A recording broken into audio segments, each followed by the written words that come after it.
Друзья, привет! Меня зовут Руслан. Вы на канале «Строим вместе Стата». И давненько на этом канале не выходили видео. Была небольшая творческая пауза, связанная с огромным количеством работы, которую я делаю. И тех ребят, которые уже давно на канале, они знают, что на этом канале мы много говорим о строительстве в США. И за последнее время у меня произошло достаточно много изменений. Первое и самое важное, в декабре 2024 года я ушел из компании Perry Homes и решил сосредоточиться на собственных проектах, которые я делаю с моими инвесторами, которые я делаю для своей компании, то есть фактически над своими личными проектами, которые мы с моей компанией Tata Construction Management строим.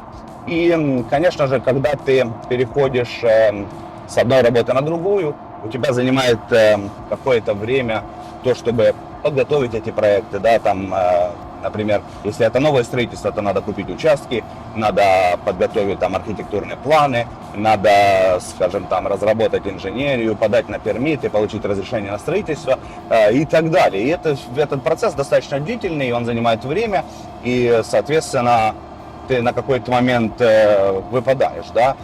На протяжении этого времени я строил компанию уже практически с нуля, потому что Tata Construction Management была на паузе, пока я работал в Perry Homes. И когда ты строишь команду, то основная задача это то, чтобы люди имели постоянную стабильную работу, иначе ты не сможешь сохранить костяк команды. Вот. И параллельно с тем, что мы подготавливали какие-то крупные проекты с инвесторами, мы еще делали много всяких разных маленьких проектов для того, чтобы просто пополнять наличкой оборот на нашем счету, для того, чтобы можно было держать команду, содержать компанию, ну и жить за что-то тоже нужно. Вот. Так вот, сегодня я начну цикл сюжетов. Они больше будут похожи на дайджесты, да, практически вы будете видеть операционную часть день за днем, то, что мы делаем, какие проекты мы ведем. И вот это будет у нас сегодня первое видео. В этом видео я вам расскажу в основном о 3 проектах, которые мы делаем ремоделинги. Да, ремоделинги мы с инвесторами, мои инвесторы купили 2 дома. Один мы практически полностью разбираем до стоек и будем добавлять туда фундамент, пристраивать часть дома. Второй дом, это уже другой инвестор. Ребята купили дом в центре такого очень популярного района в Хьюстоне. Этот дом выходит на один из самых крутых гольфных полей в Хьюстоне. И, соответственно, они предполагают, что стоимость этого дома возрастет, если его восстановить, переделать. Вот. И мы сейчас работаем над таким проектом, назовем его условно дом на гольф-поле. Дом, первый, который мы разобрали до практически стоек, это дом у нас, условно будем его называть, да, домик в лесу, потому что он так и есть, домик в лесу деревянный. Вот. Ну и третий проект, это двухэтажный таунхаус, который мы делаем еще для одного нашего инвестора. Это владелец сети заправок Pitstop. Это достаточно популярная такая сеть заправок. Вот и мы сейчас для него сделаем вот этот двухэтажный таунхаус. Я вам покажу. В промежутке с этим мы делали еще несколько небольших проектов, там пристройки к домам, там еще что-то такое. Тоже буду вам это все показывать. Так что заваривайте чаек, ребята, подготавливайтесь. Давайте буду вам рассказывать про эти проекты. Ну а постепенно, когда мы уже получаем пермиты на новое строительство, я начну вам рассказывать еще о 2 проектах, даже скорее 3 проектах по новому строительству, которые мы сейчас как раз таки будем начинать, будем строить. 2 уже получили свои разрешения на строительство, а 3 мы только-только купили участок, сейчас будем подготавливать уже там архитектуру, инженерию. То же самое планирую вам это все дело показать. Так что будет вот такой вот цикл. Сегодня немножко много болтовни в начале. Ну, собственно, давайте переходить к делу. Погнали.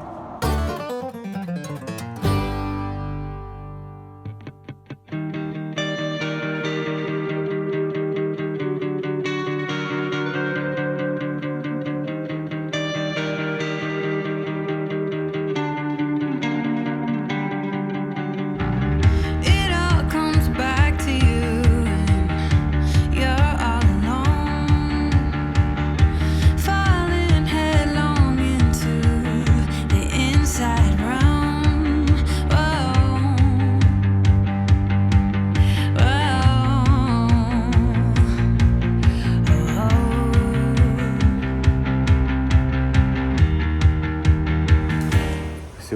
сегодня ребята начинают подготовку двух проектов.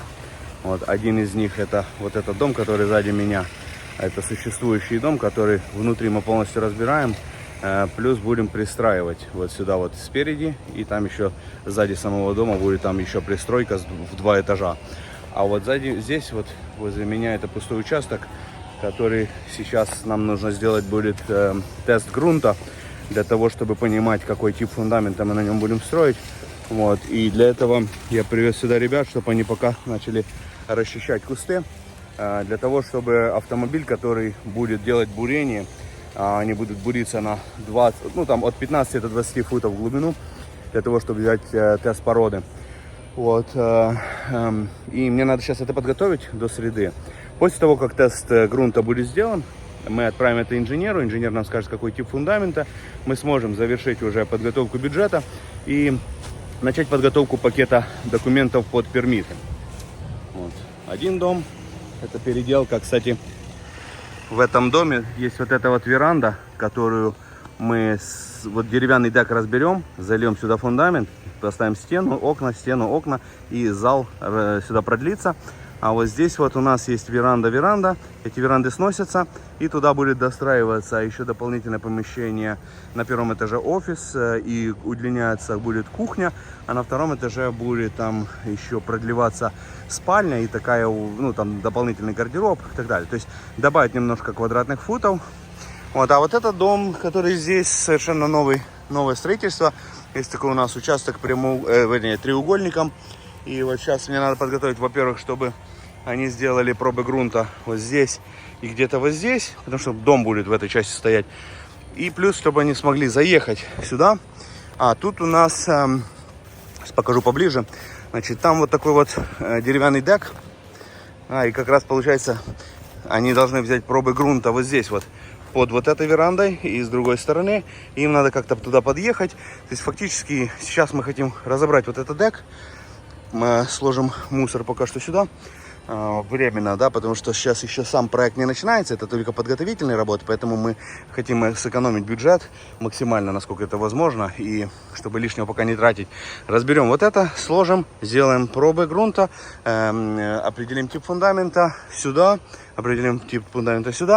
и подадим все это дело на подготовку пермитов, поэтому где-то через 2 месяца, наверное, будем начинать уже строительство, если все пойдет нормально.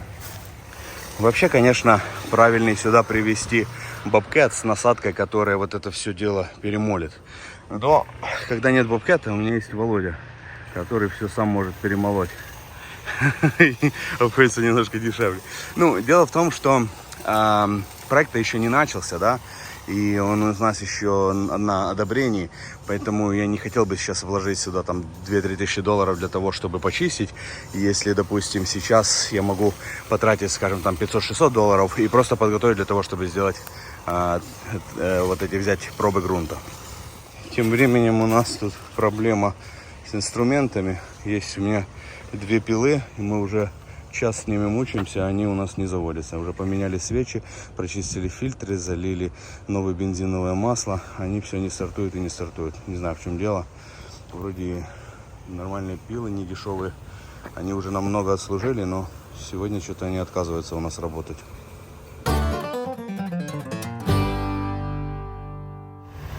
Так, ну вот, ребята сейчас уезжают. Мы сегодня, получается, не будем брать пробы грунта, и для этого несколько причин. Ну, во-первых, он очень тяжелый, да, то есть он весит, наверное, как 3 моих трака, и поэтому получается, что даже если он вот сюда вот заехал, то он начнет здесь застревать, да, потому что здесь для меня-то ходить нормально, сухо, но для них ехать это очень-очень мягкая земля. То есть, что мы планируем сделать? Мы планируем сделать вот здесь одну пробу, здесь вторую. Но сейчас вопрос стоит в том, что когда они смогут это сделать, потому что на вот этом траке они не смогут это сделать. Плюс надо им заехать сюда. А здесь вот очень мягко, да. Я даже сюда пытался на моем траке заехать. У меня 4×4, я боялся, что могу немного застрянуть здесь. И им нужно сделать вот такой вот поворот. зайти сюда. И тут еще вторая проблема. Он говорит, я сюда траком ну никак не заеду, потому что смотри, насколько здесь мягко и мокро. Да, видите, там вода сидит. И эта вода не от дождя, скорее всего, а из-за того, что сам грунт настолько мокрый, что он просто-напросто, вода туда просочилась. И ему надо будет подобрать сюда. Сюда он тоже траком не заедет, потому что здесь был дек, мы его сняли.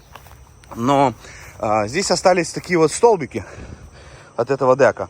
Мы потом, конечно, их повыковыриваем, но сейчас на данный момент не было смысла это все выковыривать, да и времени особо у нас не было. И он говорит, что если он траком, вот тем, которым он уехал, наедет на один из этих столбиков, то просто его шина лопнет. Поэтому, к сожалению, не получится. Значит, теперь вопрос состоит в том, что если им сюда придется ехать уже бобкатом, да, то есть это будет дополнительная плата, я еще даже не знаю сколько. А для меня дополнительная плата означает следующее, то что, к сожалению, если это дополнительная плата, то мне надо будет это с заказчиком обсудить, вот, и объяснить причину, почему это так. И это очень плохо, потому что мы выбиваемся из бюджета, а мы бы очень хотели бы оставаться в бюджете, поэтому сейчас не хочу забегать наперед, звонить и расстраивать заказчика.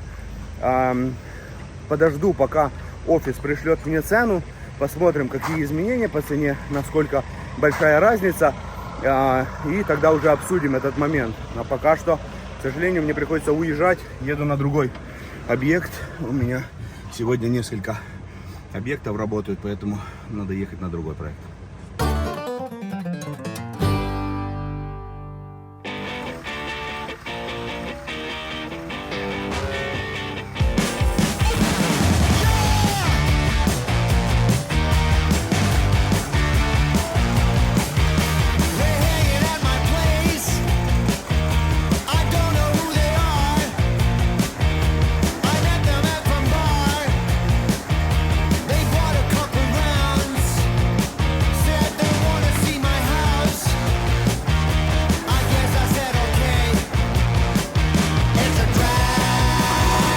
Вот такой вот привод, друзья. Вот такой вот бур. Там удлинители у него целая куча для этого бура. Вон они все. Сейчас сделаем насадку и будем делать первую пробу.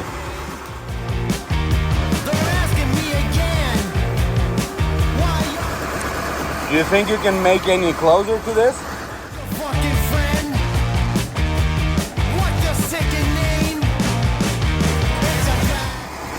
I was hoping we can do it this like right there. No, the house stays here. We just demo this part. But the roof stays. It's only gonna be the slab right here.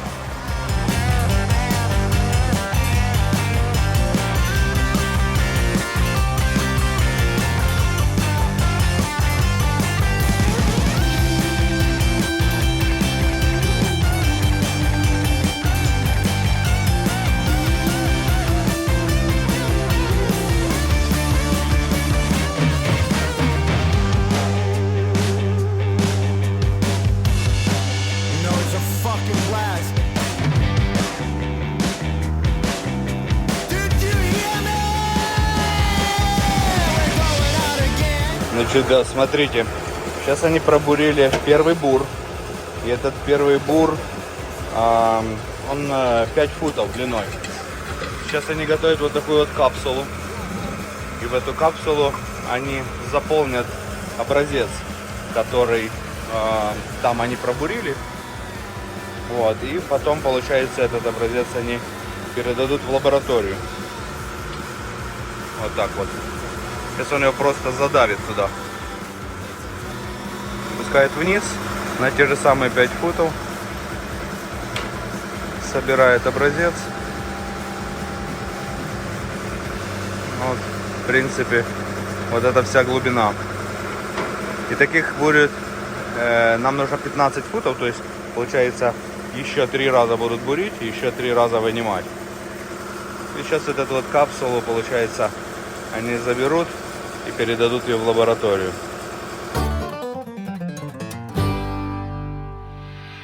Вот это район Вудлендс, и его особенность в том, что все находится в лесу, видите? как будто, знаете, у нас где-то там выехали на какое-то лесничество там, и вот так вот домик находится. Дом обшит вот таким вот деревом, видите, и мы будем стараться вот такой его внешний вид сохранить. Единственное, что мы, естественно, его перекрасим, сделаем другой цвет, наподобие того, как сделали вот соседи, да. Внутри все полностью разбираем до стадов. То есть там уже будет переделаться и электрика, и сантехника, и кондиционер новый ставится, и мы хотим выбросить вонючую изоляцию, закрыть все стены. Вот. Сегодня ребята уже начали демонтаж, сейчас мы ждем, чтобы наконец-то нам привезли мусорный контейнер, чтобы туда можно было сложить весь мусор. Сейчас мы немного пройдемся и покажу вам дом. Собственно, видите, дом, конечно, в плачевном сейчас состоянии, и здесь надо будет многое почистить, убрать, заменить крышу, залатать все, скажем, пробелы в обшивке, чтобы туда влага не заходила, все перекрасить, поменять окна, гаражные двери выбросить, отремонтировать вот этот вот драйвей, заезд. И мы будем пристраиваться, да, то есть вот где сейчас у нас находится вот эта вот открытая веранда, там будет пристраиваться, и мы продлим гостиную. Вот, а сзади к дому еще будем пристраивать там 2 этажа.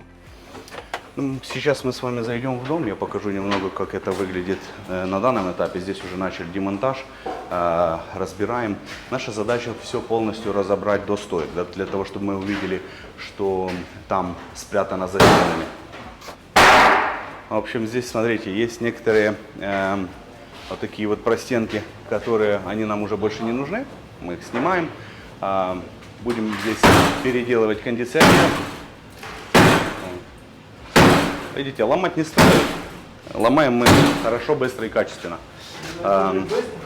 Здесь, видите, вот старые юниты, вот такие кондиционера, им уже там по 20 лет, и их желательно уже как бы выбросить и поставить что-то новенькое, потому что мы поставили на 67, а оно работает все равно в доме 80. Вот. В стенах очень старая вот такая вот, это целлюлозная такая вот изоляция, она уже в ужасном состоянии и воняет, естественно, потому что со временем влага набирается, она начинает гнить. Поэтому вот от нее лучше избавиться. Плюс мы хотим проверить проводку, в каком она состоянии.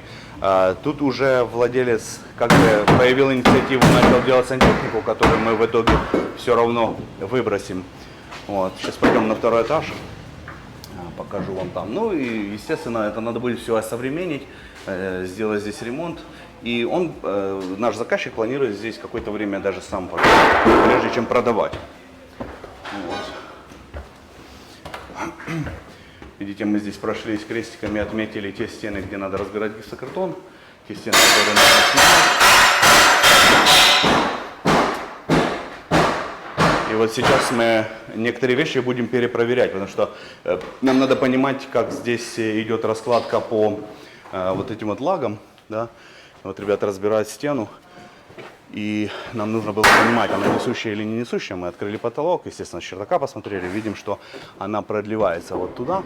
Вот, и поэтому вот эту часть мы разбираем, у нас здесь будет продлеваться душевая, тут будет туалет, тут будет сауна. Вот. То есть проект интересный. Леш, что ты думаешь? За сколько мы справимся здесь? Все зависит от поставщиков материалов, по большей части. Думаю, срок работы самих 2-2,5. 2-2,5. Ну, я бы тебе даже сказал больше, что, наверное, больше будет зависеть от того, как вовремя будет оплачивать нам, соответственно, финансирование оплачивать счета наш заказчик. Это раз. Во-вторых, знаете, здесь в чем, собственно, еще задержки в основном? Когда мы сталкиваемся с каким-то узлом, который, скажем, нуждается в инженерии, да, мы хотим знать точно нагрузку правильную и так далее, то это занимает немного времени, потому что надо все отправлять обратно инженеру, и инженер должен сделать уже тогда расчеты и сказать нам, как это делать. А это занимает время, иногда неделю, иногда больше, чем неделю. Немного предыстории, да, по этому проекту. Мы начали расчеты делать еще где-то сразу после Нового года. Но обычно на таких проектах очень много уходит на сам дизайн проекта. Да? Надо понимать, что мы будем строить. И заказчики из-за того, что они хотят жить в этом доме, да, там всегда последнее слово за женой. Типа вот, я хочу вот так, я хочу вот так, я хочу вот так.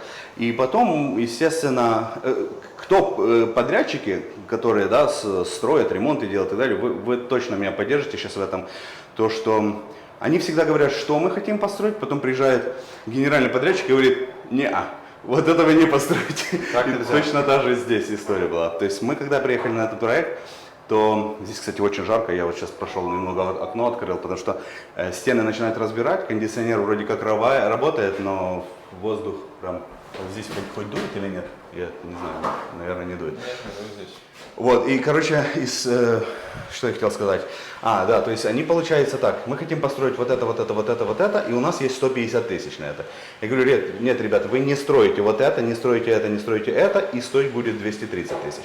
Вот, и в итоге мы уже там ищем какие-то альтернативы, что можно сделать, что нельзя сделать, да, потому что клиенты, если особенно они не в строительстве, они многие нюансы технически не понимают, они не понимают, как это сделать, и для них, например, давайте сделаем вот это окно шире, звучит очень просто, да, типа, почему бы и нет, давайте молотком разобьем кусок стены и так далее. А если у нас на этой стене держится крыша, и если там, ну, скажем, будем откровенны, это не очень простая процедура, да, может стоить 2-3 тысячи долларов просто элементарно на ровном месте, которых у них в бюджете нет. Поэтому тут нам приходится немножечко их притормаживать. И сейчас, например, вот, что касается вот этого окна, да, они говорят, слишком большое. Я говорю, меньше можем сделать, не проблема, меньше просто зашили там и все. Это ничего не стоит. А если сделать больше, то надо переносить вес, надо там распределять, все укреплять, временную какую-то подпорку здесь построить и так далее. Вот, поэтому вот на таких моментах как раз таки и строится проект, и это занимает много времени. Мы 2 месяца просто ходили туда-сюда, туда-сюда, до тех пор, пока мы наконец-то согласовали проект и отправили его архитектору. Потом местные архитекторы, они достаточно дорого берут, и особенно когда клиент еще точно не знает, что он строит, то каждое изменение, которое они вносят, это опять 2-3 дня работы для архитектора. И, естественно, за это надо будет доплачивать. Поэтому мы решили сделать в этом случае как раз эксперимент. И мы взяли архитектора на аутсорс, да, то есть вообще не американского, не местного, а взяли ребят вот из России, которые помогли нам это все прорисовать, внести все планы необходимые. Они, естественно, в свою очередь учатся нашим технологиям американским и, естественно, не берут такие сумасшедшие деньги, как здесь американцы на месте берут. В итоге это нам, может быть, не обошлось быстрее, но обошлось дешевле, это точно. Вот. И, собственно, когда уже у нас была готова архитектура, я вам сейчас покажу, мы с Лешей пройдемся. Значит, смотрите, что мы здесь будем делать. Скажем, вот здесь была идея того, чтобы вот на 2-м этаже вот эту стену убрать и продвинуть туда, сделать там еще одну комнату. Сейчас там есть такой вот балкон, но он у нас не структурный. Это, грубо говоря, просто веранда пристроенная, а никакой несущей этой нет у нее, мы ее разбираем. И у нас продлится крыша. Тоже она, вот сейчас крыша вот здесь, а тут она продлится туда. И вот здесь как раз нужен инженер. Инженер нам должен точно сказать, какого размера балки мы можем сюда поставить, да, там, особенно если это 1-й этаж. Да, на 1-м этаже мы же должны держать и 2-й этаж, и крышу, и все вместе. И вот мы с чем столкнулись, то что толщина потолка здесь, она всего 10 дюймов, что это у нас где-то 10 дюймов, это где-то 26 сантиметров получается. И вот когда мы захотели добавить вот сюда вот балку, то у нас будет простенок в этом месте и балка вот такой вот ширины. И, соответственно, если мы сделаем всего 10 дюймов толщиной эту балку, то она провиснет. То есть у нее нет такой несущей возможности, и поэтому сюда надо придумать что-то другое. Либо ставить другого плана балку, да, то есть PSL, а не LVL, или вообще сюда металлическую привозить балку. Что, естественно, удорожает конструкцию и удорожает способы ее установки. Вот, поэтому тут обязательно консультация с инженерами. Плюс мы туда доливаем фундамент, и мы вот сюда доливаем фундамент. То есть у нас здесь вот сейчас просто деревянный дек, а мы хотим вот эту вот стену убрать. Ну, не всю, конечно же, потому что там, ну, на ней держится крыша. То есть вот здесь у нас станет балка. И тоже надо понимать, какая это балка, какой она должна быть толщины, да, что она должна делать. И нам нужно будет этот проем открыть, туда залить фундамент и присоединиться. Но вот сейчас у нас стал вопрос в том, что, возможно, этот фундамент немножко просел, потому что мы нашли трещины в гараже, и мы когда уровень проверили, то с одной точки в другую был перепад. То я уже сейчас позвонил инженеру, попросил, чтобы они пришли и хотя бы предварительно сделали такую вот инспекцию, сказали нам, это проблемный фундамент или не проблемный. Вот. И, соответственно, уже мы от этого будем отталкиваться, потому что если мы зальем там, зальем здесь, то и этот фундамент сядет, то у нас явно будет трещина посередине. Вот. Наконец-то мы дождались контейнер. Сколько мы прождали его сегодня? 6 часов. 6 часов. Должен был приехать в сколько? В 9:30, а сейчас у нас уже полтретьего, считай, уже. Вот. Но нам по дороге еще пришлось уволить одного подрядчика, который не приехал вовремя, нанять другого. Так, ну, короче, вот это называется 40-кубоярдовый контейнер. Вот. Но если не надо вывозить мусор, здесь можно от ядерной бомбы спрятаться. О, нам он еще в подарок привез какой-то мусор с собой. Так, ну я думаю, что нам такого объема должно хватить. Сейчас вот, все. Зацепи его там, нормально. Так, а вот это не выбрасывайте, он хочет это оставить. Так, ну все. Нам потом еще вот эту часть надо будет разобрать, то есть тоже пойдет в мусор. Но правда, этот контейнер нам дается только на 10 дней. Потом его надо вывозить. Ну а раз вы уже спросили в комментариях, сколько это стоит, то изначально мы хотели взять такой за $550. Но наш подрядчик, который утром должен был привезти, он не явился и трубку не берет. Вот. Ну, это нормальная практика работы с латиноамериканцами, которые не всегда ответственны. Вот, поэтому пришлось взять другого, а когда ты нанимаешь не частника, а компанию, ты переплачиваешь, потому что там и налог надо заплатить, и там какие-то там сборы по экологии, бла-бла-бла-бла-бла. В итоге мы решили взять еще больше контейнер, на всякий случай, то обошлось это дороже, да, обошлось где-то 800, почти $900 обошлось. Вот такой вот расклад. Я думаю, этого контейнера нам сейчас хватит. У нас там вот куча мусора. Здесь вот еще с дому надо выносить. Ну и посмотрим, если надо будет больше, то привезем больше.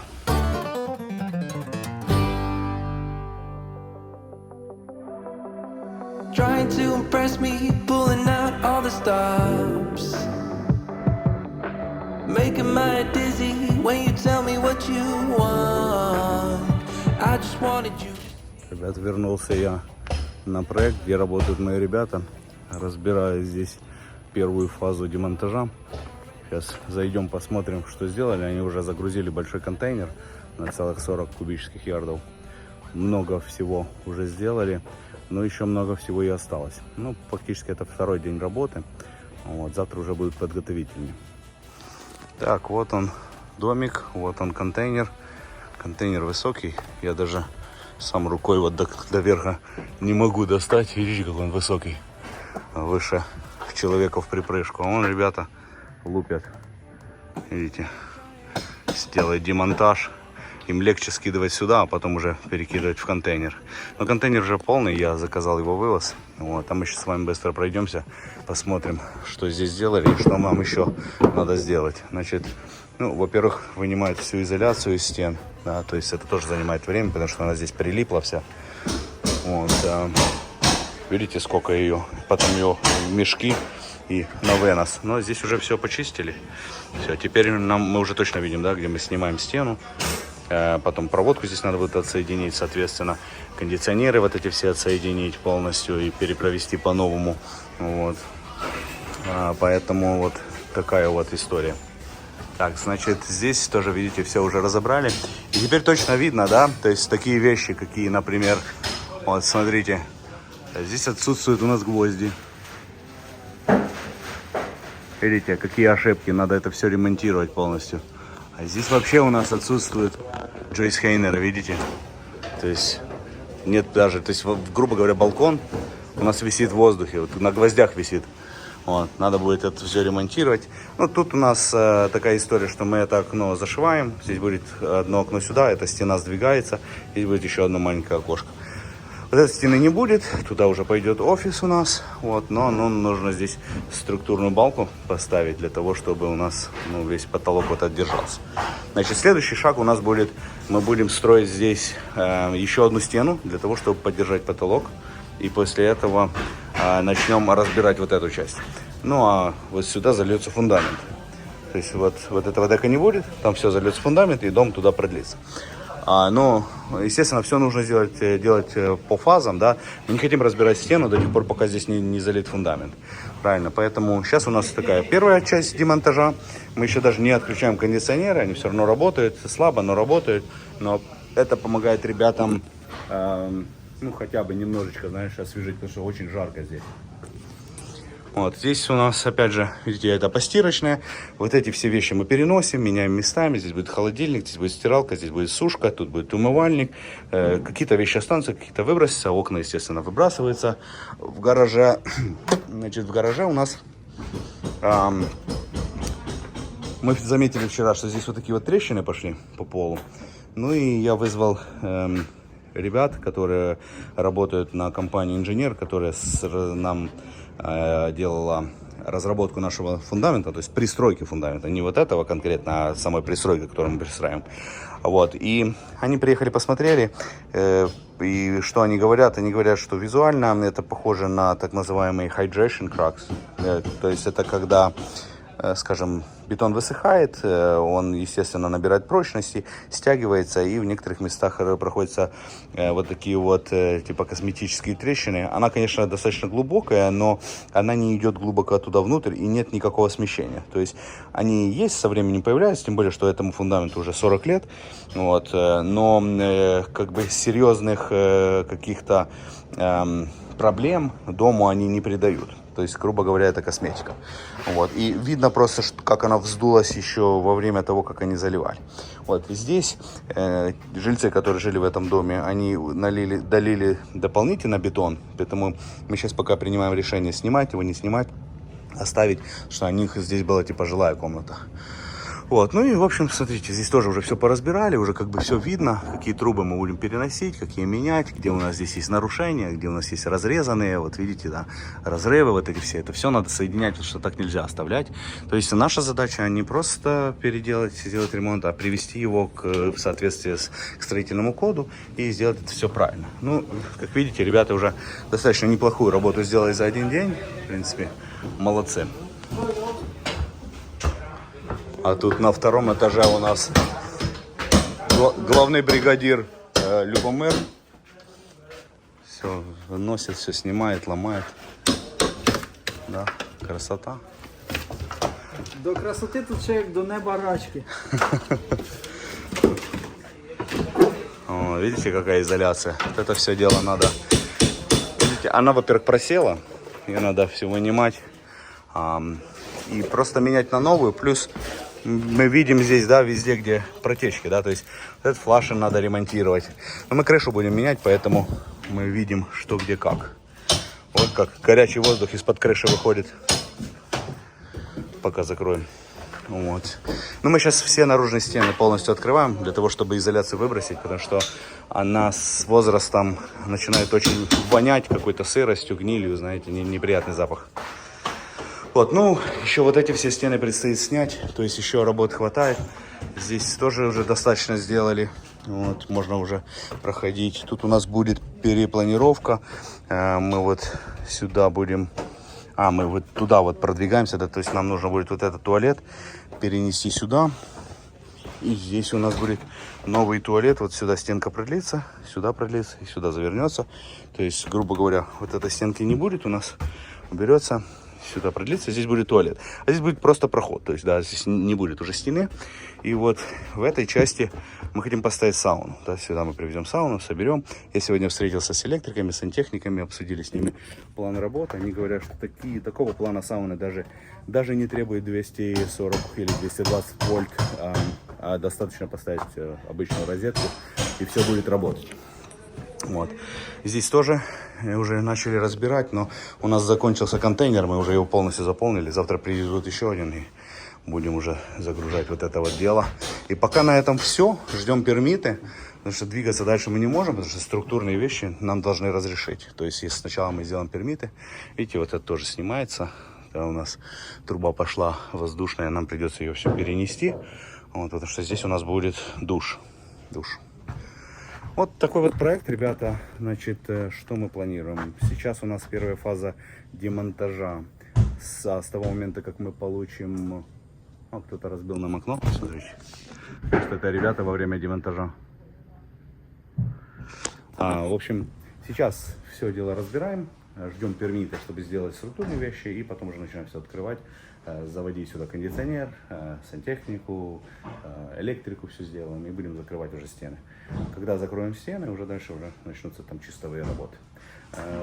По сути, сам проект должен занять где-то около 3 месяцев, не считая вот это время, пока мы ждем пермиты. А параллельно с этим, вот здесь по соседству, мы начнем строительство нового дома.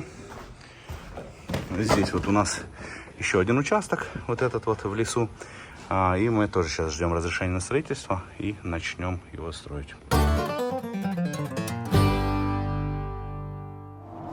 Хотел одеть очки и сломал очки. Блин, подсунули мне. $18, не прослужили даже 3 месяца. Солнце просто светит, яркое. Буду ездить в сломанных очках. Но вы потерпите. В общем, ребят, на сегодня все. Не знаю, старался показать вам то, что здесь происходит. Надеюсь, вы все-таки рады, что я вернулся на канал. Постараюсь побольше загружать видео. Тем более, что контента я снял уже очень-очень-очень много. Просто не было времени монтировать. Ну, а вам, как всегда, благодарен за поддержку. Ребят, те, кто не увидел это видео, возможно, им это будет интересно. Возможно, у них будут тоже какие-то вопросы. Делитесь, там внизу ссылка, нажимайте на нее, переходите, делитесь с вашими друзьями. Отметьте это видео лайком, мне будет очень приятно, а YouTube поддержит мое видео и начнет его продвигать. Собственно, на этом у меня все. Я с вами, как обычно, увижусь в следующих видео, друзья. Пока!